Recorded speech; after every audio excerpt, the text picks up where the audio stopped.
Okay, we're talking about the lead flow process and how to further develop these relationships through this process to get you leads fast. So, we've talked about content, how you can post or engage, interact with content to try to draw people into conversations using your comments. Okay, so that's one and two levels into this cycle. What we're really trying to do is get people to engage with our comments or our content so that we can connect with them if they're not already connections. Either way, we're trying to further develop our relationship with them and speed that trust. So let's talk about how best to create these connections with people that you don't even know. All right. Personalize your connection request, especially on, well, I do it on LinkedIn and on Facebook. Not so sure about Instagram, but on LinkedIn and Facebook, I send them a message if I send them a connection request. In that personalized message, I introduce myself, I tell them what we have in common, how I may already know them, how we may have met. Even if they just interacted with a comment or a post that I just made, I thank them for engaging with the post or engaging with the comment. So that actually sets an anchor in their mind as to where they might know me from. Okay. So personalize that connection request. It makes them more likely to connect with you. And then if you can go ahead and establish that one thing or someone you have in common, that helps further that relationship even more. So send a thank you message when they connect as well. So I send that personalized message to connect with them. Let's say they do connect. I send them a thank you message thanking them for connecting. Now, this also can work in reverse. Let's say they connect with you. They send you a connection request.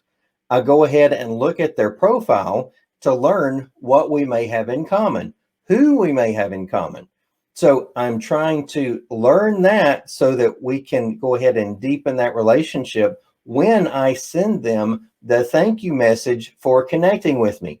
Sometimes, if I'm not even aware of who they are, I might ask, what draws you to connect with me?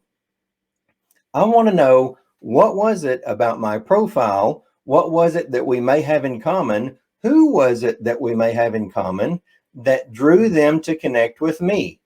That further develops that relationship, that further develops that trust. So take advantage of those opportunities as well. Another thing I do is respond promptly. You can tell on, I think on LinkedIn and on Facebook, whether they're online or not. Especially on LinkedIn, I've noticed there's a little green circle by their profile that tells if they're on technically, but they may not be paying attention to it. I don't know. And then there's a green circle with a white dot in the middle of it that says they've been away for a little while if they're not exactly connected right then. So I do try to respond promptly though to catch them while they're online, because again, we're trying to take advantage of those 30-second moments that we talk about in the 3 million% process. And I want to engage with them in that chat conversation. Everything that we're doing, everything that I'm teaching you through these connection processes is trying to get to that chat conversation as quickly as possible so that we can get leads fast. Okay. Now, when we have that conversation, when we get into that, don't jump in with business first. Make friends first. The business will come later. If you get caught trying to enter that with a business conversation, you are no different than anyone else who is sending them cold message sales tactics. Okay. That's what we're trying to avoid. We're trying to deepen the relationship first, not trying to make a sale first. So make friends first. Be memorable and visible. Now, this even comes before you make this connection. Okay. That becomes before you get into chat. This can be seen in your profile photo, in your cover photo, right? There are several different strategies to how to do that, but I strongly encourage you to have a professional headshot done for your profile photo. Now, for your cover photo, some people use that as their own free billboard or ad space. But if you do have too much of that, especially on Facebook, it comes across as, I'm about to sell you something. So you want to have a mix of it, but not where it's overwhelming, where they're about to reject you because they know that a sales pitch is coming soon. So that's what we're trying to avoid. We're trying to deepen that relationship, but you can build trust faster with a professional photo and a quality cover photo. Okay. Intrigue them, make them want to know you. So even in that photo, whether it be the profile or the cover, make them want to know you. So no matter how you do it, maybe if you dress differently or something like that, I'll tell you, my cowboy hat, my blue coat, or my red coat draws people to want to know me, even if they don't even care who I am.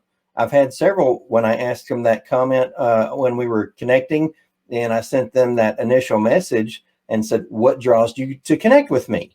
They said, I just thought you looked interesting. So you want to create this mystique or this intrigue about you in whatever it is that you do with your profile to draw them in. Okay. Now, offer introductions. This is another little thing we're talking about, leveraging networks. Once you connect, you could look through their profile and see who they need to know, see who they might need to know. Or as you've gone into the chat conversation with them, with the thank you note or anything like that, you could say, oh, hey, I know someone in this industry. Do you know them? And you can actually set up introductory conversations. I've done that pretty quickly, and they don't feel, that takes away the feeling that you're about to sell them something, that a sales pitch is coming. So when you do take advantage of those opportunities to introduce, that deepens the relationship, takes away that fear that you're going to sell them something, and it endears them to you. Okay, that's the goal with that. Nurture the relationship.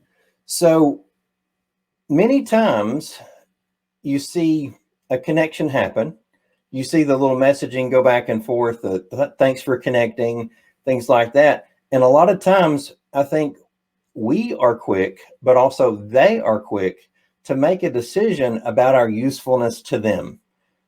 Most of those people are in sales mode. It's like a networking event. They're not there to make friends. They're there to sell something.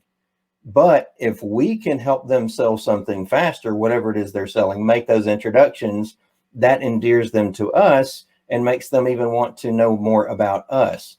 But I do encourage you to have one-on-ones with them, have those 10-minute phone call conversations, and we'll get into that in a little bit. But nurture those relationships as you see them make posts about life events or about industry content, anything like that. The more that you engage with them, the more it nurtures the relationship, the more endeared they feel about you, and the deeper that relationship grows. Okay, so that's what we want to do by nurturing the relationship. So next we're going to get into chat and how to set us up for conversion, going from connection to conversion.